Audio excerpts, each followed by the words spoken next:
We're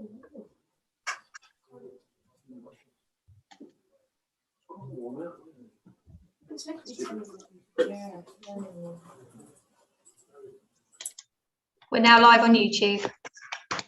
Thank you. So welcome everybody to local pension board meeting.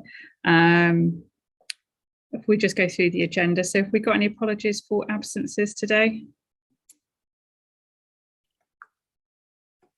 I'll take that as a no, and I think we might have other members that may still join us, but we'll see.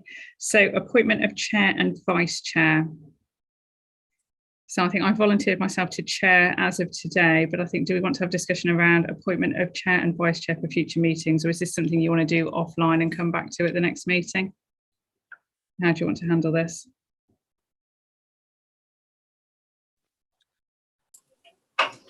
I'd suggest we have an offline conversation amongst ourselves, as no one's put themselves forward.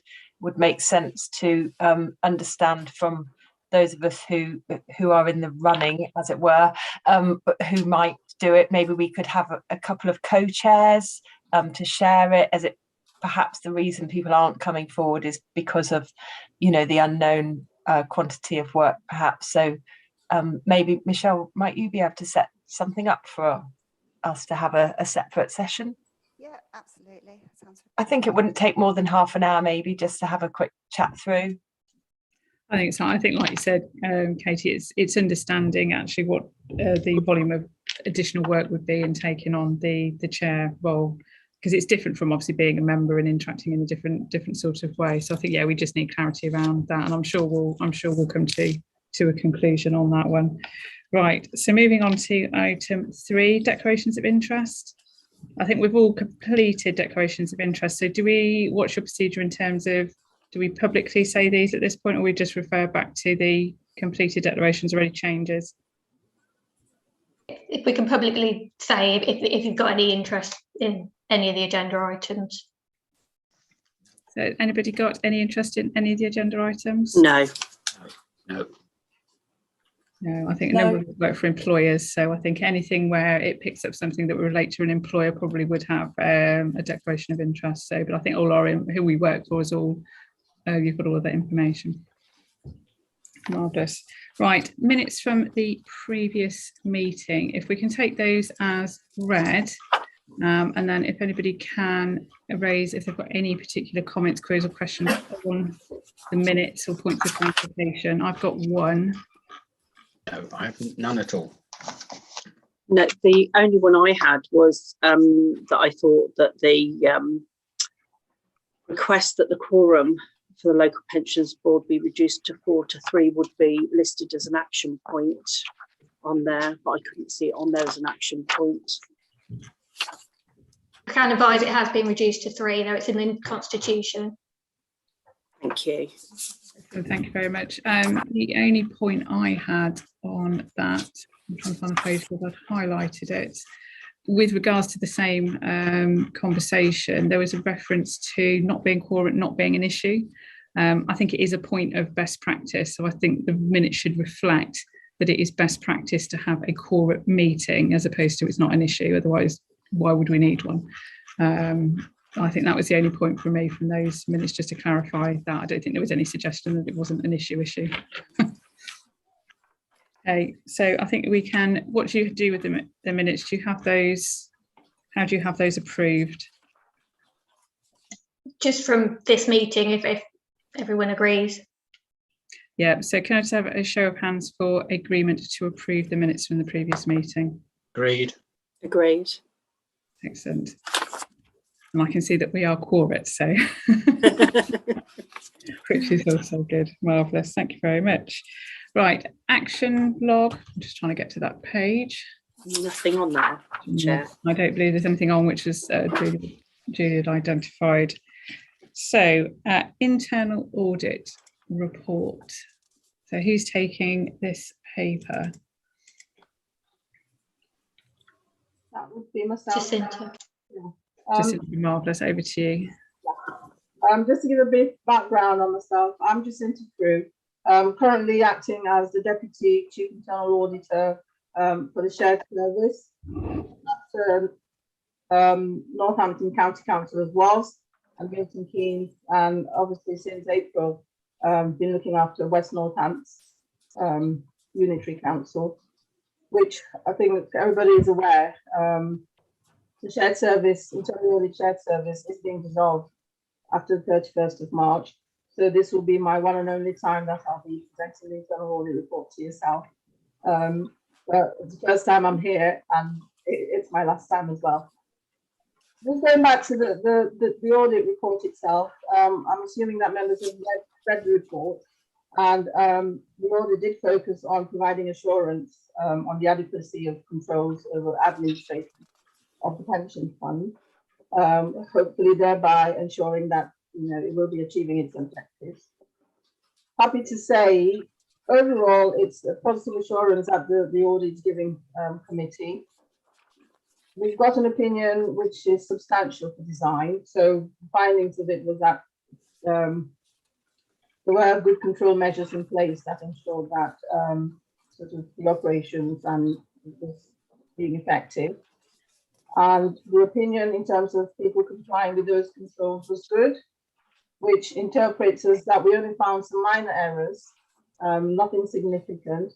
And that in itself is sort of reflected in the fact that there were only three recommendations were raised in terms of some weaknesses within the process. And those, we categorized two of them as important. And both of those are to do with sort of secondary checks on different aspects of the process. But I think overall, yeah, we do confirm from our audit work that there is good positive assurance across the administration of the pension fund. That's kind of all I was going to say. I'm happy to take any questions. It may well be that I will have to come back and give the responses, because I wasn't personally involved in this audit. But I will give you an answer at the best of my abilities, or I'll come back to you with a response outside of the meeting. Thank you. No, thank you very much. No, it was a good report. So, do any members have any questions in relation to into the report? No, I have one. Just looking at the actions, and I know this is something that will get picked up at a future meeting, I am sure, when things are followed up. But most of the action dates have now passed. Some of them were due in 2021. Can officers confirm, of the actions, have they been able to be progressed, and have they been implemented? I'm happy to come in there. So the two that related to checks. So we've updated, so around the checks, one was that there was sometimes wasn't an independent check at all, and the other was that the individual doing the check wasn't who we had indicated would necessarily do it. So on that latter point, we've been very clear that there's a list of individuals who can undertake different types of checks. And that's based on their skill set and their experience, as opposed to where they are in the hierarchy. So that's been resolved completely. Independent checks, we have introduced independent checks for all calculations. I mean, that involved a discussion with internal audit around whether there could be a de minimis amount whereby we didn't have them. But in the end, I came to the conclusion that actually, in order to get the level of assurance that I wanted, there did need to be independent checks. So whilst they may be of a lighter touch, they have now been implemented. The validations have all moved forward and been, this will be followed up in next year's audit report, which is I think the audit work is going to start in February. And so I've agreed with Jacinta a number of additional areas of work we would like them to look at.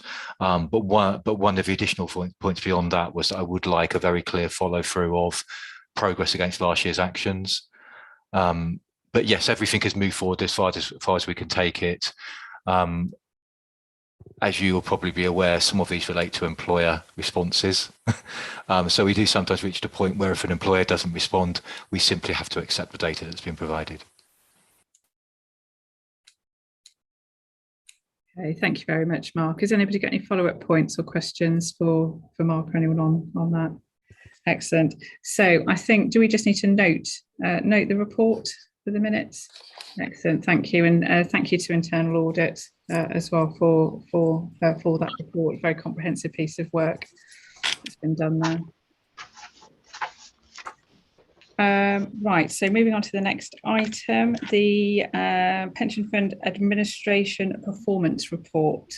So I think, Mark, are you, or is Joe taking this one? I'll take this one. Thank Excellent, you. thank you, Joe. Okay, well, this report hopefully will be quite quick today because it's all good news.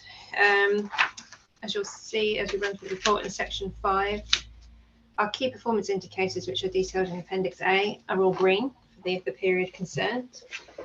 Receipt of employee and employer contributions, we had 100% payments being paid on time in September, October and November 2021, so that's good. Breaches of the law, we have only one type of breach of the law, which is detailed in 5.3.2. Again, we're hoping this particular breach of the law will be cleared by a change in the regulations, so at some point that should not be a breach in the law.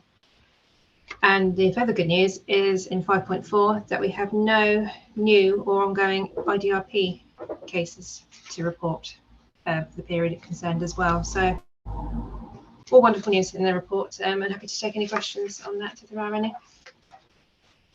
I must say it's Councillor Pritchard here. I must admit, actually, it's very nice indeed to see a report where there's no issues at all on it. So it's complimentary to the staff with regards to producing the report. Thank you. If I may, Chair. Go ahead, Julie. Thank you. I was just curious. It says the Pensions Committee has previously agreed a set of key performance indicators. When were this set agreed?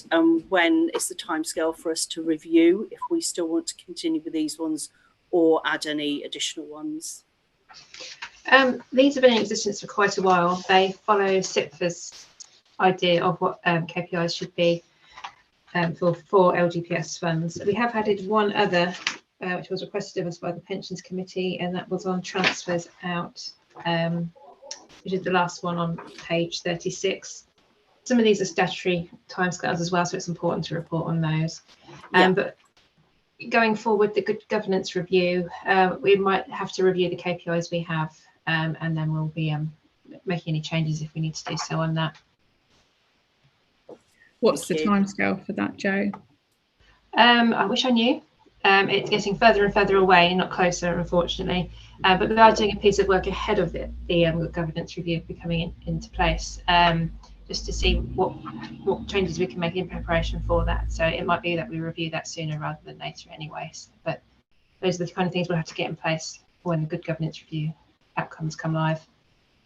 No, that's fine, thank you. I hadn't got any further questions on that report. So I think we need to note that report and then we can move on to the next agenda item, if everyone's okay with that. Excellent. Risk monitoring report. Michelle? Yes, thank you. Thank you. So just a bit of background on this, just for Katie, really, just to give her a bit of a heads up of where we are. So this is a report that's under continuous review.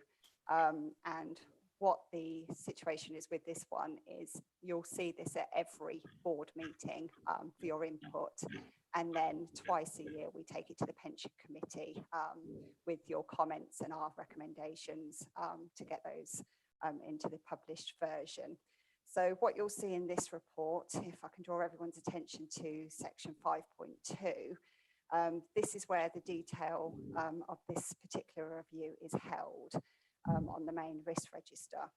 So as you'll see there, there's been quite a few either added or updated mitigations since the last meeting over a broad area of the pension fund risks.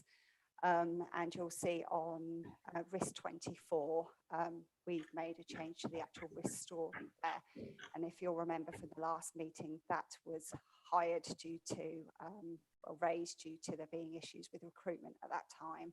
We've since seen progress in that area and been able to recruit to some of those posts, so that risk has come back down again now.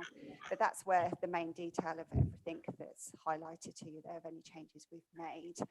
under 5.4.1 is where we hold the short-term risks.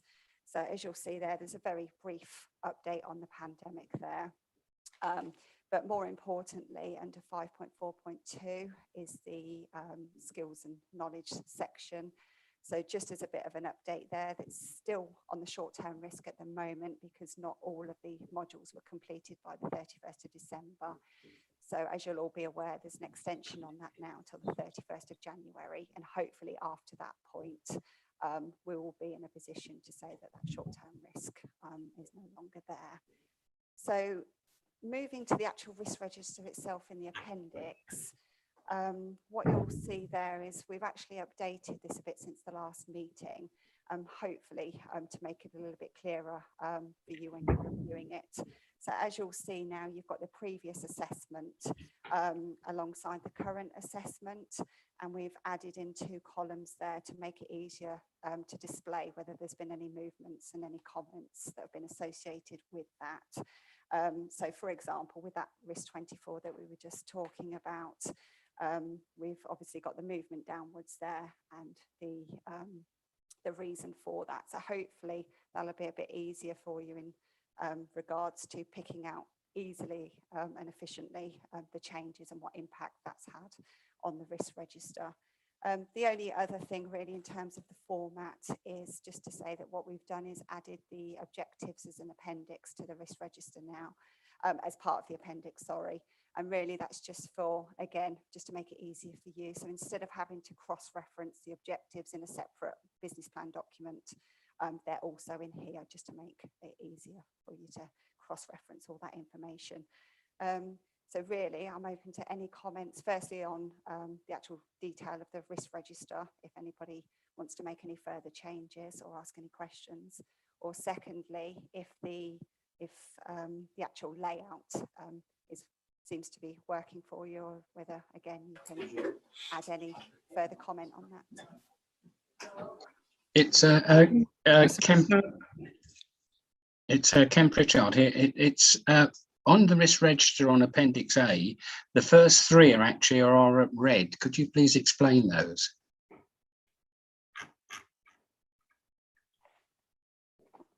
Just bear with on me. page 47.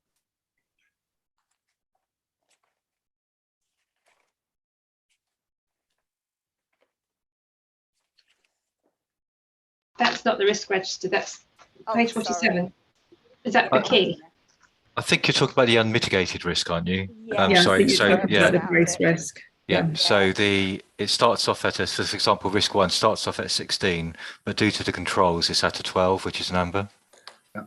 Hence why it's coming through as an amber on the dash. Well, not the dashboard, but the summary. I think probably to help readers of this, I think if you put in the columns on your Appendix A, previous assessment and current risk assessment, if you just make it clear that's the residual risk, Yeah. As well, because obviously we have gross risk, residual risk. Yeah. It says it does say residual rating. Yeah, residual rating, current assessment. Yeah, I suppose it's just picking it up. I often get asked the same question when I'm risk registers of why does the gross risk say this and you're saying something else. So and I suppose it depends on your level of experience of looking at risk registers in that. So you just got to help people out sometimes. Thanks, Alyssa. Are there any other questions? I got a couple, obviously. Yeah, I have. Yeah, I have as well. So referring to the table that's in 5.2.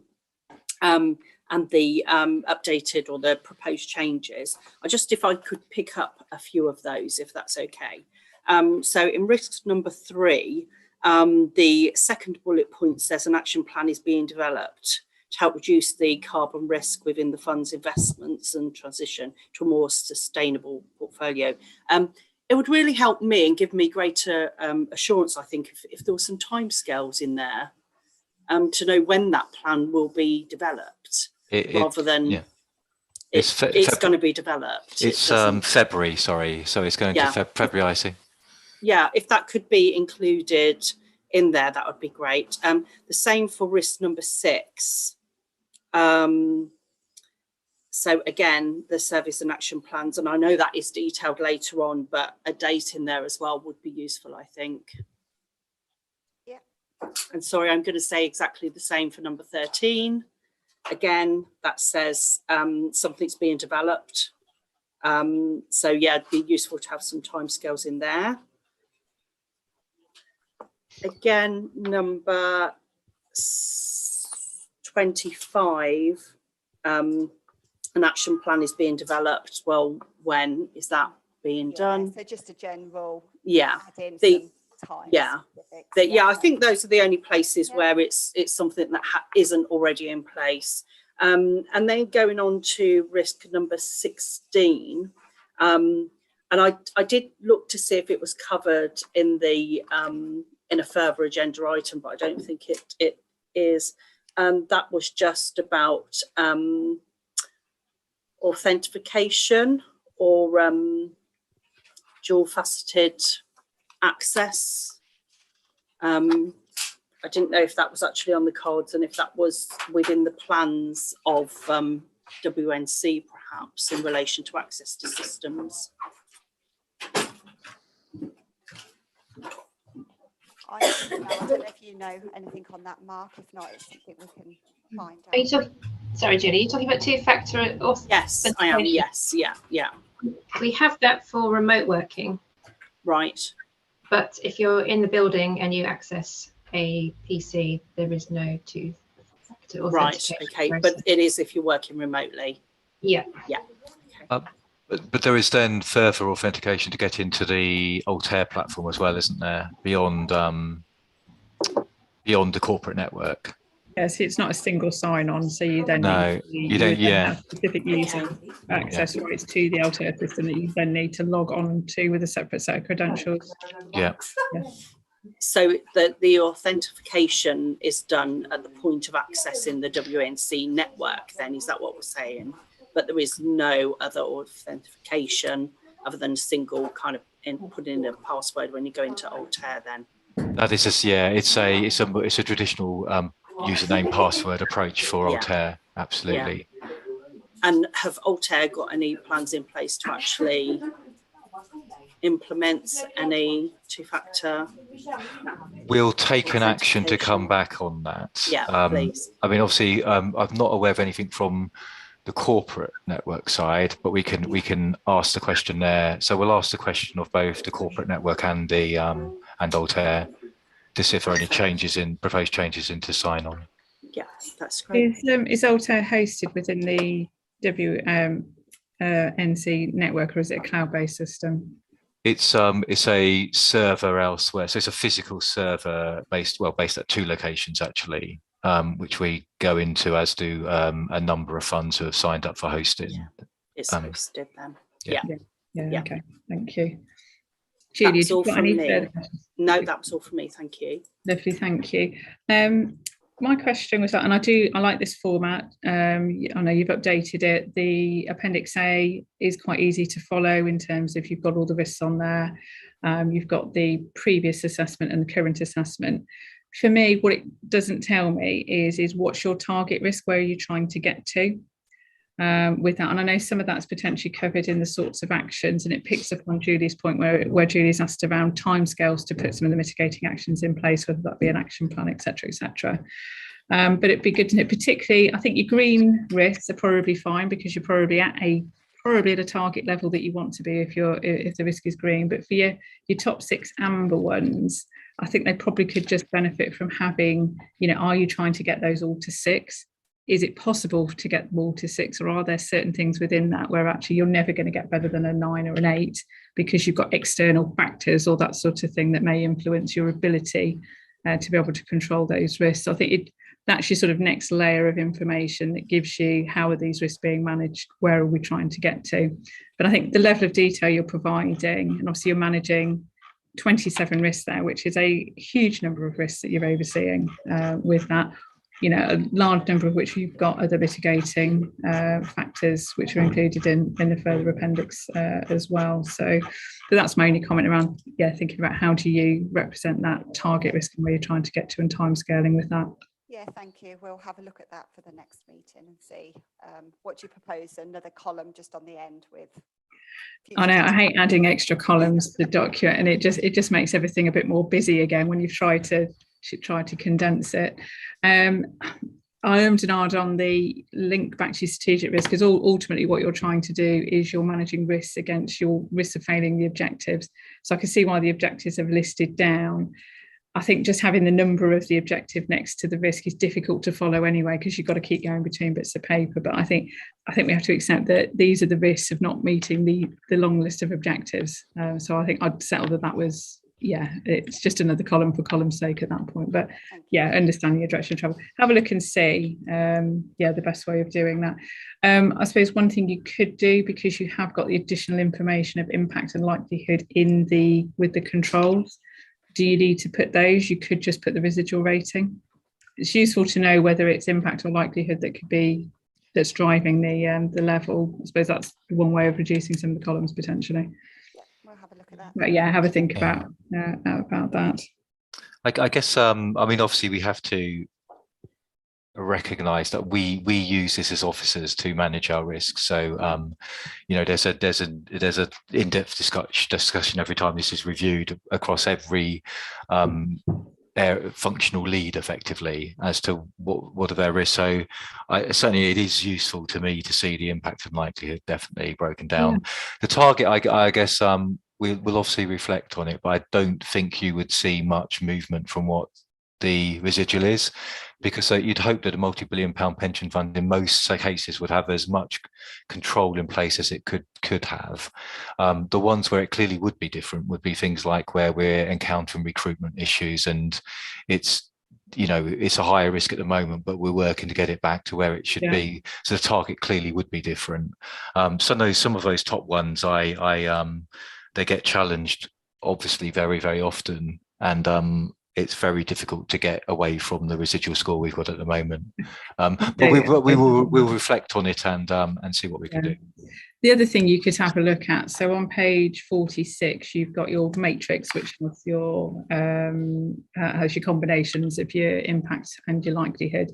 One of the things you could look at is what number below is where's your what's the best way to do?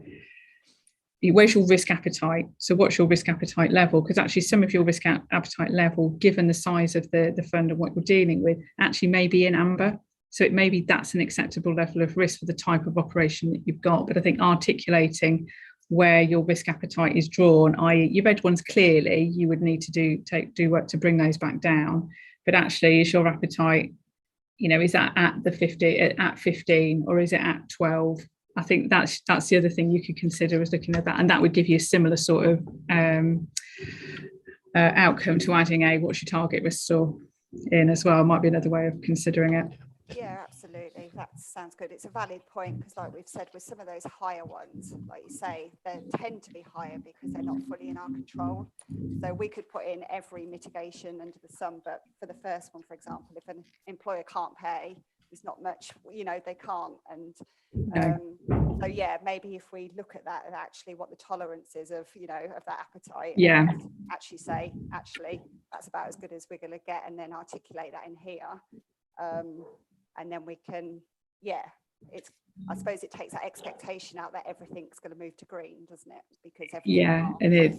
Yeah, definitely. And I think it then helps the pension committee when it sees this report, as well as the board when it sees the report as well, to see where you are and where you're pitching what risk are you prepared to take, and then where it helps you prioritise and focus on what actions that you need to be undertaken, because otherwise it can become very amorphous. You're trying to put in all of these controls all of the time and you just physically don't have the resources.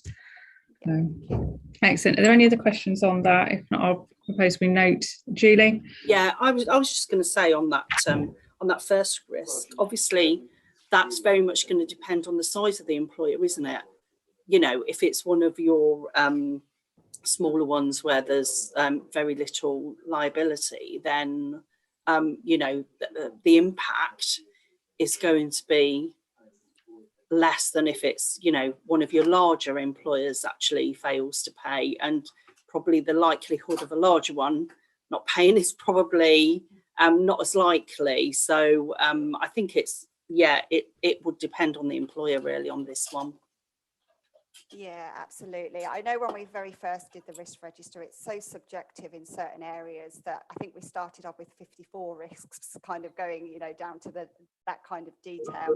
I think, as you say, generally that risk is, you know, if either all the employers or large employers can't pay, as you say, it's a very different issue to if it's one or two smaller ones. But yeah, we'll keep an eye on that and maybe come up with some wording maybe to reflect that.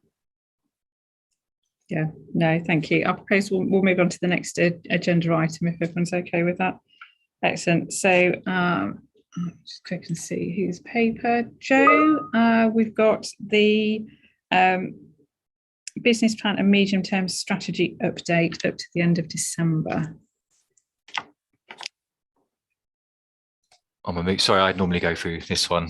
Okay, sorry. It kind of it obviously encompasses everything we're doing in terms of some of the business as usual, but also the business plan activities. So I'll just go through the updates from the previous meeting. So on page 72, in 4.1, the investment advisory services you'll now see has been signed. We had an issue with the attestation clause, which required some very senior signatures from US-based personnel at Mercer. So that contract is now effective from the 9th of December. Same in terms of the global custody. That contract has also commenced with effect from November last year. So a couple of procurements have been completed.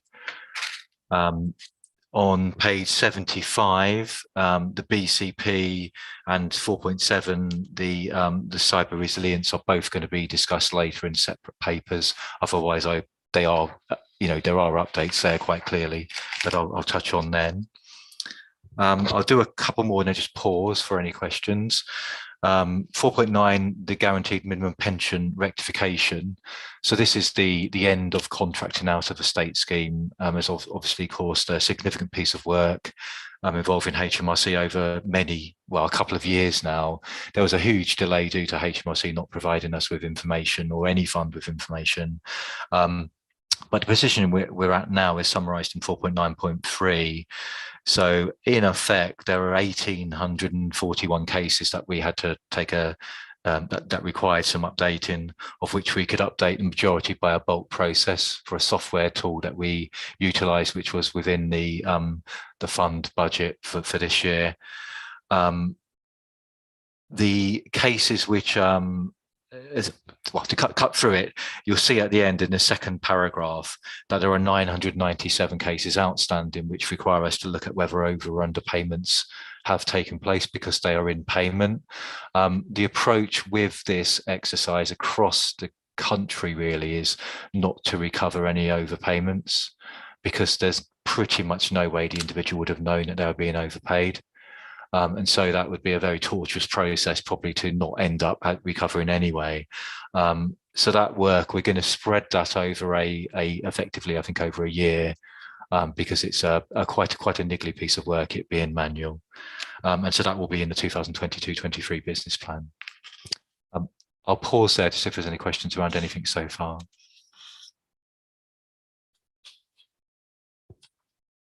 Go ahead, Julie. Just a couple of questions, Mark, if I can. So 4.1.2, so the contract, there was a time when there wasn't a contract in place, is that correct? No, we extended the right. I think the previous version of this said we'd extended it right, just temporarily. So I think we gave it to the end of December as an extension, temporary extension. So we were covered, because it's one of those areas we can survive without that advice in certain areas, but not investment consultancy. Right. So yeah, so there was no gap. So that's good. That's good. The other thing I was just going to ask, the decision 4.3.3, a decision was made to extend for a further 12 months. Was that an evidence-based decision? So did you look at performance to make that decision, or how was that decision made? It was through discussion as a business plan item with the pensions committee. What we do when you do a procurement, you put contracts in place, and there's normally a plus whatever, and as long as the performance is at the required standard, which it has been certainly for all of our main advisory contracts, then we do look to extend. With the actuarial, we discussed putting it at the right place within the valuation cycle. So that was a factor in that decision. Another factor was also what other procurements have we got at the same time. And last time we did the benefits and governance procurement, as if effectively we went out to providers and said, we want these 3 contracts. Can you all put in, anything you want to for any of them? And it became quite an unwieldy process to manage. So this time round, we've taken the conscious decision to not extend the benefits and governance consultancy for the full extension available in order to sequence the procurements appropriately. Yeah. So for me, that gives me assurance that it was evidence-based, that decision. On 4.4.2, I was just wondering if the current system, so Altair, is that actually in the framework? Yes, and indeed, if it wasn't, we would have to go out for full procurement, because it is the main system used by local government funds. So for a period, in fact, the framework was delayed in order to enable them to come onto it. Or there was in-depth dialogue to make sure that the main provider in the country was able to be on it. Obviously we would, providing they're available at that time, then we would look to do it. That's not to say that this is a fait accompli. This will be definitely a full procurement. And you'll see we have the ability to have a year transition period. That's how long it would take for us to re-engineer all of our business processes, put in place a new payroll, deal with employers as well, who would have to provide data in a different way. Yeah, okay.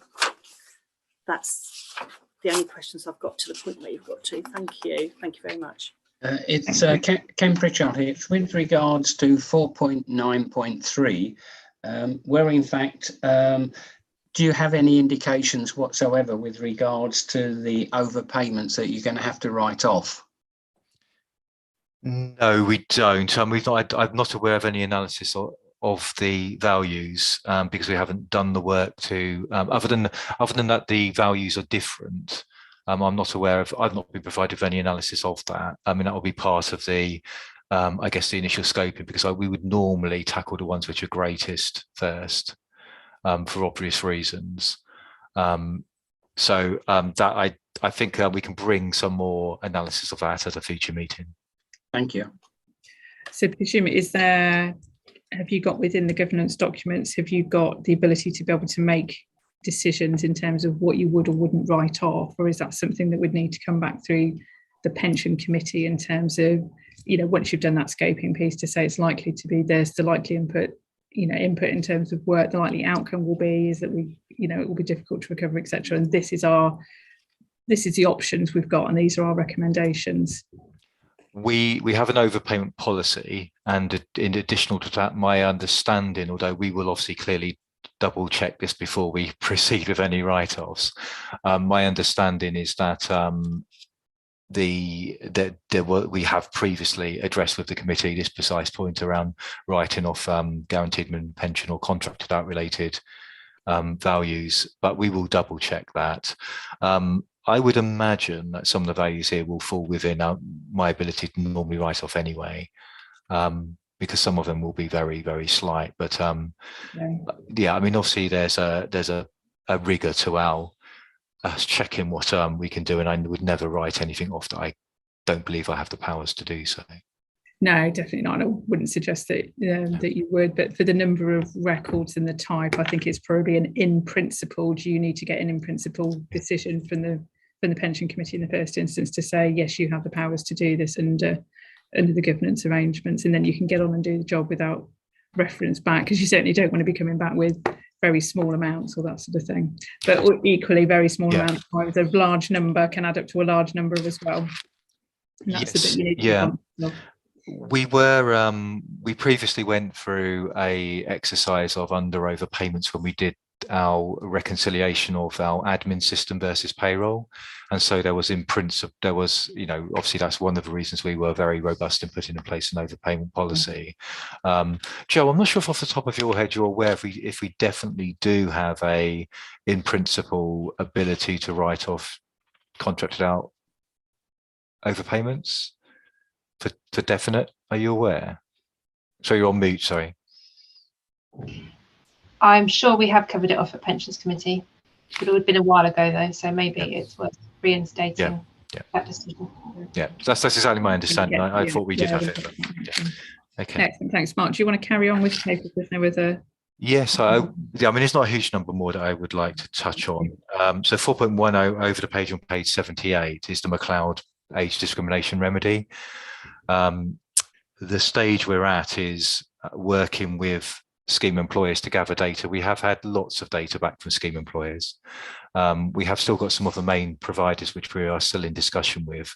We're a little bit more relaxed around the timeline now because my understanding is that there's a bill going through Parliament at the moment. There'll be a consultation thereafter. There's likely to be a second set of regulations.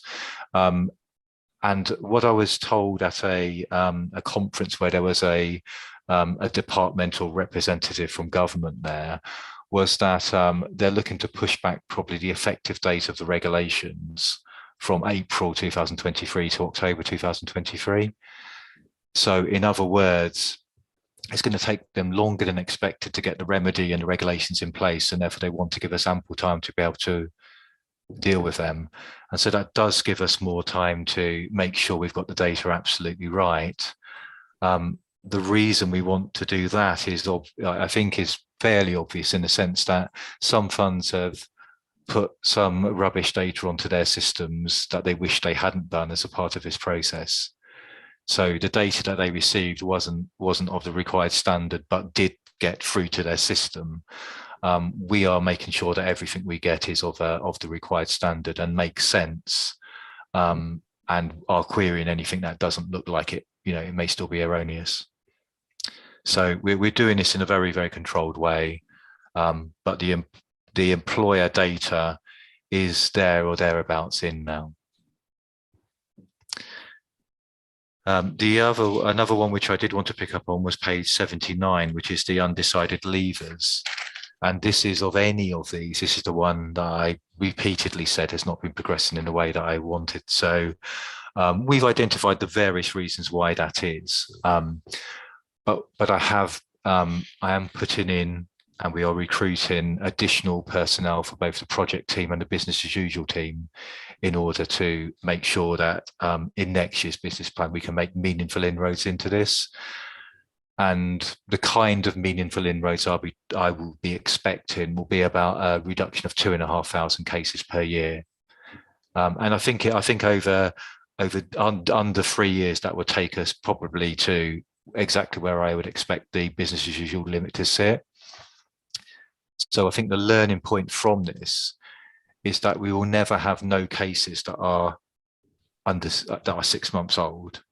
Or we'll never have a position where we have no cases at all, that are over 6 months old, because at that point we are still chasing data. We are still having to get transfers in from other pension funds before we can process our this particular pension here. We've got other bits of casework outstanding that require to be completed. So I think that's where I am with this. I'm getting the extra resources in. We've got a whole load of process improvements that are going through as well at a similar time.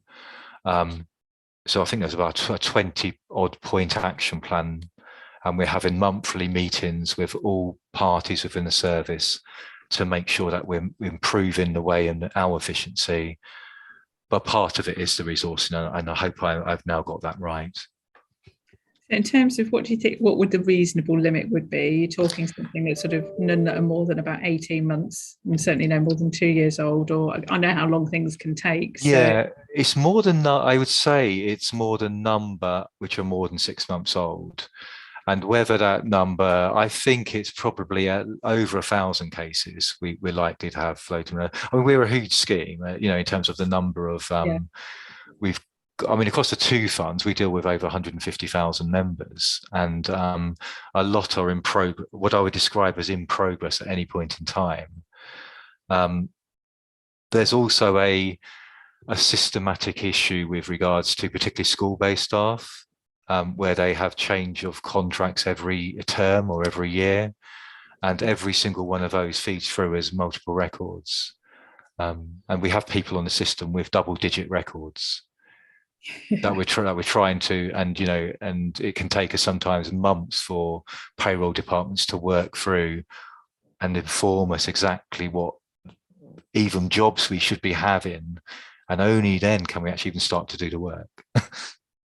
Yeah, no, so it sounds like you're taking a sensible pragmatic approach there in terms of resourcing. So you saw a large increase sort of to the end of December as well, which must be frustrating with that. But it sounds like you're doing the right sorts of things to move that forward, and presumably you got support in terms of putting those additional resources in place as well. Yeah, the one of the difficulties we've got is also inter-team movement. So, for example, people have expressed a desire to say move into the projects team, and indeed we'd like to accommodate that if possible, but it does mean we need to backfill the team they're coming from. And if that's let's say the retirements team, I cannot release someone for the other team until that post is filled. So. The other thing we're doing, just to make this work a bit more smoothly, is almost over-establishing particularly the retirements team. So it's got one more post than it really needs. So, but that post is likely to be vacant at any given point in time. But that does give us more flexibility. But that ultimately is all feeds through into the fund budget, and we make a sensible assumption against the vacancy factor that we have. Yeah, no, that sounds sensible. Any questions on that point? If not, is there anything else you want to raise on this particular report, Mark? Not that won't be discussed, not in terms of business plan activities that won't be discussed at the thing. The only final thing I was going to say was just in terms of the numbers, the page 9091. So despite me putting in extra posts, etc., I mean, we are still got a slight underspend on page 91 of 28k on staff related costs. In fact, I mean, on a 2.2 million pound estimated admin cost, we're only 30k, we've got a 30k variance. So it's quite, it's pretty close. I say I'm an accountant, that's pretty good. Yeah, well, I think it looks good. I mean, obviously we'll see at the end of the year, but that's what we're projecting at the moment. It's Ken Pritchard here. It's with regards to page 88 on Appendix A, where in fact you've got undertaking review of funds AVCs, April to 21 to August 21 onwards, and it hasn't been completed. Yes, it's. I think we've been mentioning the problems with Prudential a number of times at these pension board meetings, and indeed at the pension committee meetings as well. So this is a third-party review. They've not been able to initiate the review because of the problems Prudential are having, which have been well flagged. So in effect, Prudential are putting all their resources into making sure that the BAU is working correctly. And there have been clearly problems with even them just receiving and reconciling monthly contributions onto their systems. I think for a couple of reasons. One was a new system, and the other was I think some India-based staff which were completely wiped out by COVID for a period. Joe, do you have any update on the commencement of that review? It's due to start imminently, bearing in mind that there may be delays in getting information out of Prudential for the reasons Mark has said there. They are running behind on a lot of issues, maybe including governance issues like issuing annual benefit statements for the year, and the production of the annual accounts as well. We haven't had that information for them. So yeah, there's a few significant issues there. So I won't want to promise any particular date that we expect to receive the report, but we've got our advisors working on it for sure. Seems a potential we're in quite a problem area at the moment. It is awkward because they have such a heavy presence in. I mean, it's one of those things where I think ultimately there's, you know, sometimes these things cost money, and the amount of fees they can charge are probably quite limited. So there aren't many players in the market, and you know, I mean, I'm not sure how we particularly change that. So certainly the decision to you know, remove standard life, which is what we were intending to do. We've completely quashed that, and effectively said we want to review this again. And we're clearly hoping that there's someone else will come along who is a viable competitor to make sure that there isn't such a, it's almost a monopoly. It's not quite a monopoly, but it feels a bit like that. Thank you, Mark. Position for a number of years though, but I suppose the question is, what's the knock-on impact to the end user, to the scheme member with these sorts of issues? You know, you know, is there a knock-on to them, or is it more from an administrative point of and a governance point of view that it limits your options around what you can do? Well, go on, Joe. Go on. So we have had some delays in issuing the final balance of a member's ABC account because of the delays of posting contributions and having them invested and then disinvested. Just basically delays in getting full information. And as an ABC payer myself, I can see that my account isn't fully up to date, which it should do by law. The data quality is awful. So it's these are things that we have raised with Prudential, and even the members have raised individually. So they are fully aware, as are the pensions regulator, the pensions ombudsman, and the LGA. We're all trying to deal with this issue. Yeah, it's a across the board problem, isn't it? Do we still have a number of members still starting to use AVCs, or are they? Is it less of a something that's taken up less and less these days? Or I don't think it's as popular as it used to be, but I'm not sure if that's because of Prudential. I just think I significantly doubt it's anything to do with Prudential, but it's making sure members have got those options available to them, or they understand what their alternative options are if they want to invest additional contributions. Yes, yeah, we still have information about them on our website and about Standard Life as our other provider as well. It's just, but we do see existing payers trying to increase as their contributions as they approach retirement. So it's still used in that respect, and people are very aware of what benefits it can bring. I think probably it's one of these situations where it's lack of funds from the individual. Can I bring Katie in, because you sat very quiet with your hand up? So oh, thank you. Great. Do you want to ask your question?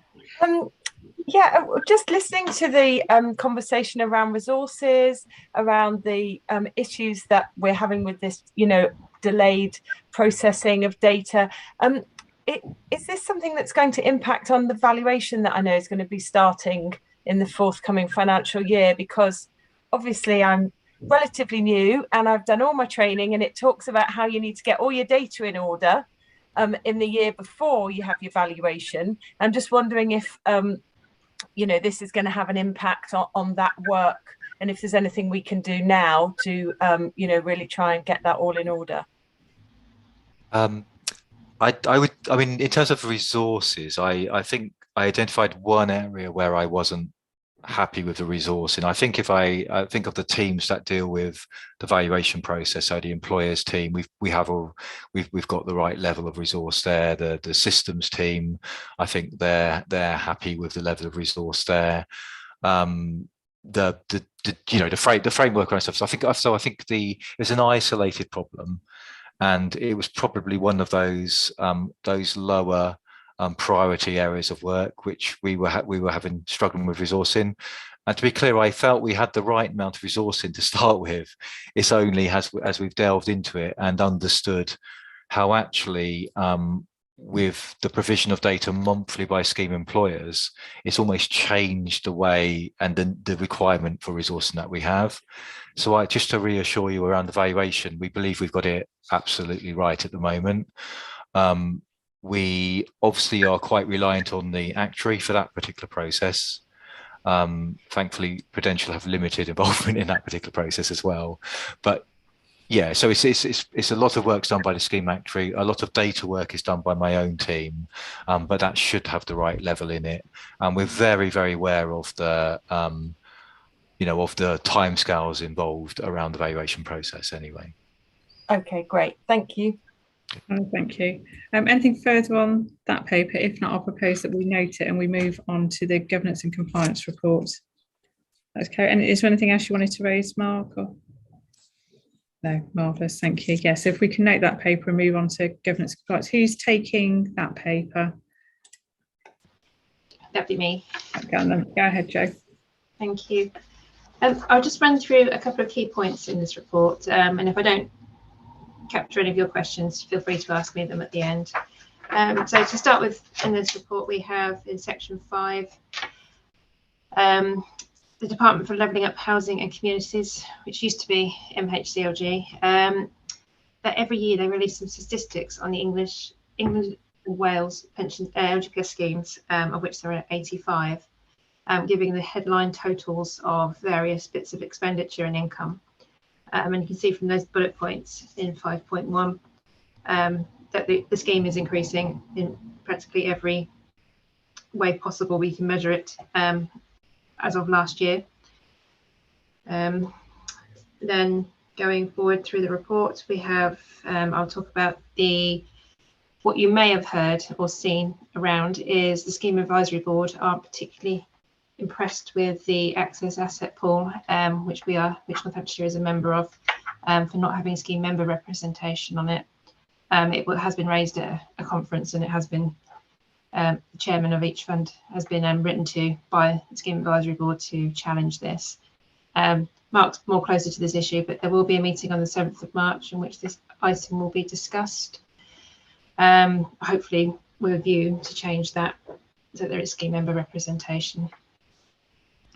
The other thing I wanted to mention was the new legislation regarding transfers out of the scheme. This is a very growing area of work for us in terms of putting in place appropriate procedures and processes to deal with transfers out. This is because of the increasing awareness of potential pension scams that are out there, and members potentially transferring their benefits with the LGPS to an overseas scheme or even a UK scheme that is actually operating as a bit of a scam. So on the 30th of November, there were new regulations put in place to help us as scheme administrators by way of giving us some reasons not to transfer a member's benefits out if we suspect there may be a scam situation at the end of it. It's increased our processing time quite significantly, although it is expected that we will complete a transfer out quickly. We do now have to get more information from scheme members, a lot more information, check information about their financial advisors, and do all sorts of due diligence we never had to do before. So I feel we're in quite a good position with this. We've done an awful lot of work to improve our processes and our documentation so that members are completely aware of the scam situation. So I feel we're in a good place in terms of compliance with that new legislation, but we're still building on the processes. Other than that, there's not much more I wanted to talk about other than echo the training requirements that we've set out for you. The deadline being extended to the 31st of January 22, if that's possible. If anybody needs more time, please let us know so that we can sort of manage the reporting on that. And whilst I'm here, I must remember to tell you we have another training session coming up on the 8th of March, and this will be on cybersecurity, which obviously is an agenda item later in the meeting.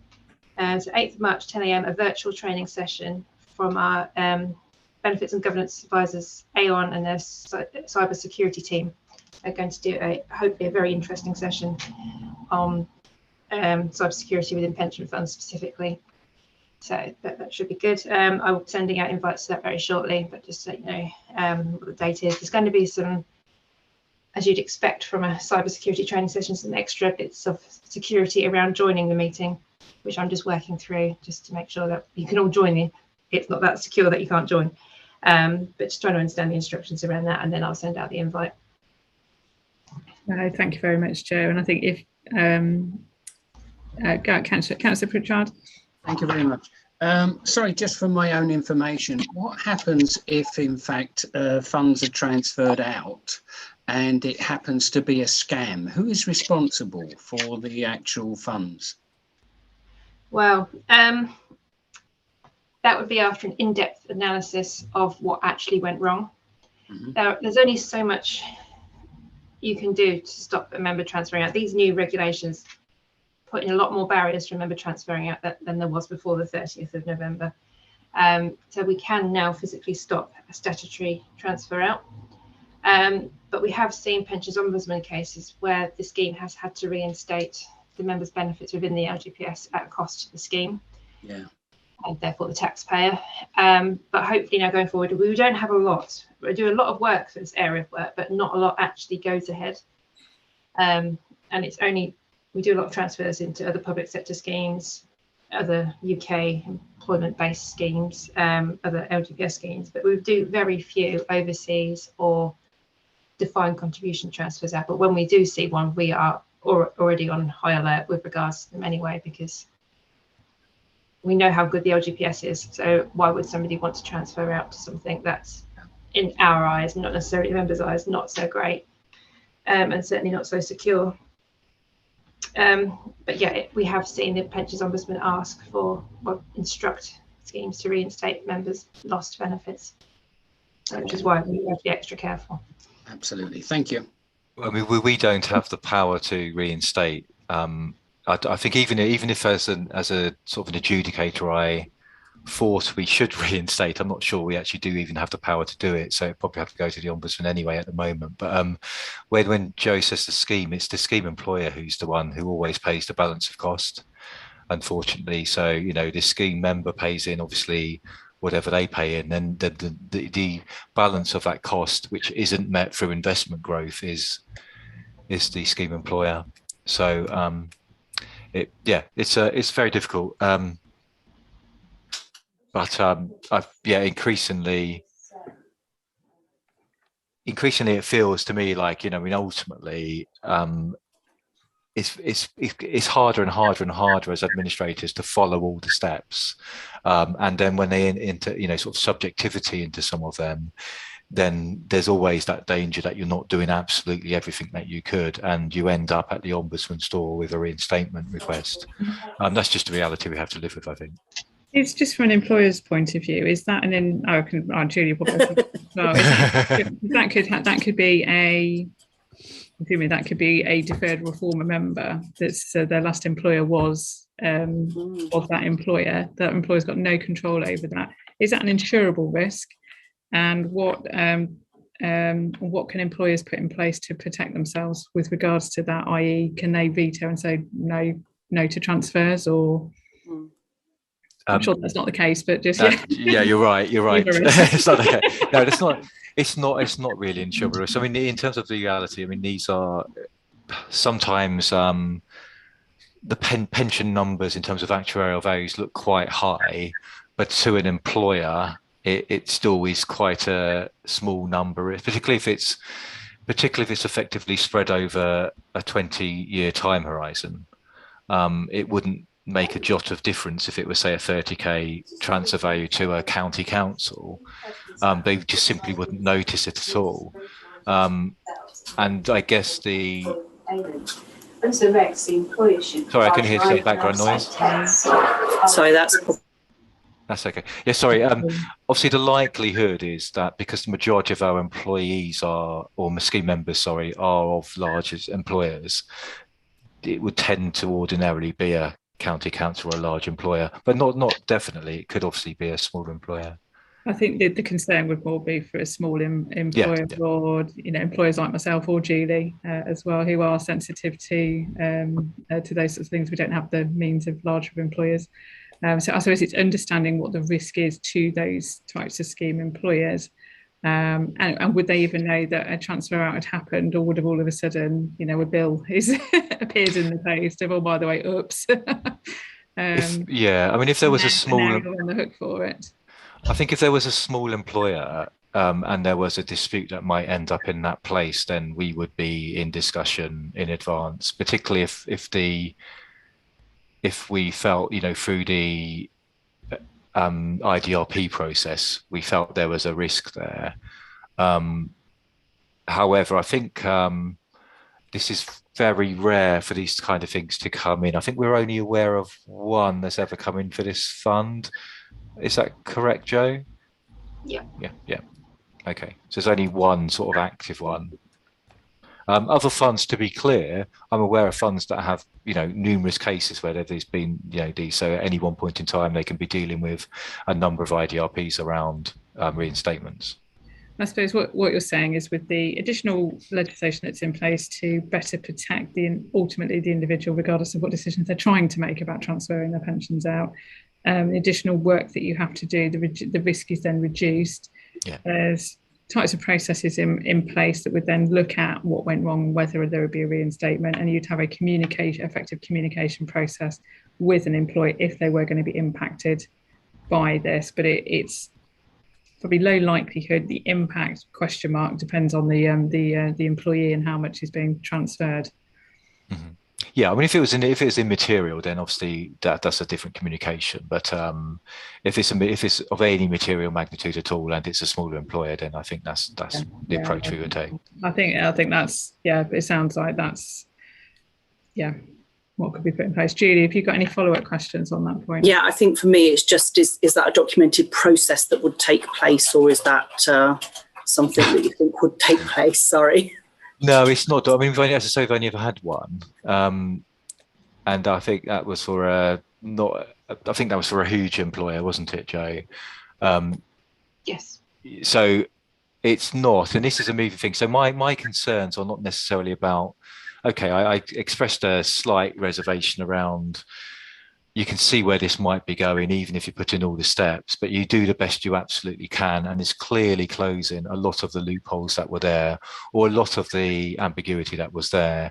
I think my concerns are always, is there an historical one that hasn't yet come to light because the person hasn't yet experienced adverse experience, for example, with their investment, or they think it was performing well and they've only just questioned it, for example. And that might relate to many years ago when we should have had something in place, which we didn't. I'm more concerned about that than I am about us being very rigorous in putting in place everything we can now. I just realised I'm on mute then. I think, is there anything else further on that paper, Joe? I think probably on the training, as Joe said, if there are members who haven't been able to complete all of the modules, then to get in touch with Joe with regards to that. If not, I think we note that paper and move on to business continuity planning. Yeah, thank you. Who's taking that post? Is that Joe? Yep. The BCP program. It's up to you, Joe. I can do it if you want to, or you can do it. Oh, you can, Mark. I'll let you do it. You want me to? Okay. There you go, Mark. Thank you. No, that's fine. So, I mean, reflecting on this, whether we committed to bringing this before you, and then obviously the level of detail. I think sometimes we're putting things before local pension boards which are more detailed than we perhaps should do. But what we've done is we've taken what was a brand new template from West Northamptonshire Council, and my understanding is we're probably the first area of the organisation to actually populate this. However, we obviously did it having had a business continuity plan in place, and indeed that particular plan was used for the COVID pandemic. And we obviously learned some things from that, and it was actually updated just before there was the lockdown, so all services had to update their business continuity plan. So we had a review then. We then obviously had a outage from a loss of IT perspective, as you probably remember, those who are who were part of the organisation, when we had a couple of days without the corporate system effectively. And so all of that has fed into this. It's the biggest change, I think, from what we had before was the setting out the various scenarios in the way they've been set out. So that was a fundamental change. But the priority activities have been updated, the timescales have been looked at. They're broadly aligned with what we had before. As I say, the various sections around on page 1 to 8 onwards, so loss of people, loss of premise, we've populated that in I think in a sensible way. It's still quite obviously it's quite a high level document, but I think it was a useful exercise to understand what we would do, and my numerous members of my team have been involved in the drafting and review of this. Obviously, we've excluded certain parts, which is like the contact lists and things like that, where it's we've got effectively a cascade tree. But I'll probably leave it there. I mean, it ties in a way to some of the cyber work and the incident plan we want to produce for that. We also need to, I think this now needs to be shared with the corporate team. And I guess as they get more and more of these plans coming in, I still don't think they've actually really gone full tilt on that piece of work actually. But this will be shared with them, and then obviously we can receive any comments from them. I guess because you're reliant on those corporate systems and corporate teams to be able to enact some of these things. But what you have got is a clear articulation of what your business critical systems are and when you would need to have those back in place as well. So, yeah, it's quite a typical looking business continuity plan for ones that I've seen, and it is very detailed. I agree. I don't think the board necessarily needed to see it. I think if there are documents like that, perhaps if there's a place where things can be available, if people want to see it or want to see the evidence that it's in place, or ask additional questions, that would be good. But yeah, I don't think there's probably anything else we can say or add. I don't think the committee doesn't need to approve it or anything. It's an internal operational document. Yeah, I mean that's right. I mean, we did. There is if anyone did flick through, they probably did notice on page 120 there is a bit of corruption of that flow chart, which we're aware of, which we are sorting out. But that obviously is that's the overall corporate flow chart for the for what happens when an incident occurs. So yeah, if there are any comments, we're happy to take them and reflect. Yeah, that's right. Has anybody got any questions on that? Looks very, very comprehensive. So, and I suspect as everybody, you'll have learned a lot through the pandemic, power outage, lots of stuff we do around cyber as well. There's actually pretty good focus on this, which we possibly wouldn't have had a few years ago. Certainly easier to fill in these days, I think. Marvellous. Right, we'll note that and move on to investment strategy statement. Who's speaking to that one? I was just checking. Yes, sorry, just checking it was in public, and indeed it is. The only cyber, I believe, is not in public. Yeah, and the reason is because it's obviously been agreed by a committee now, discussed in private session actually, and being published. So it's included without the appendix as well. So it's just the strategy statement without the additional detail. Obviously the rationale for doing this was the work around the responsible investment, and particularly the far more comprehensive RI policy that we were looking to get agreed, and ultimately was agreed. And obviously from that the RI policy, we've been able to move forward now with plans around such things as decarbonisation of the portfolio. So there's some really interesting stuff that's going to be quite exciting activities are going to be undertaken around that. And I think what we've done is we've created a web page where we'll be put in progress, and there'll be things like a climate dashboard, for example, showing how any the carbon footprint of the fund, the carbon intensity of the fund, how that compares to benchmark, and indeed how, and then track it as it decreases. The action plan we intend to put online as well. So I think it's really quite important that we're quite transparent in what we do. But this is really just presenting the strategy as it was presented to committee. The part of it which had the most change was from page 173 onwards. Okay, so which talked through the background to the RI, the beliefs, some of which were building up what we already had.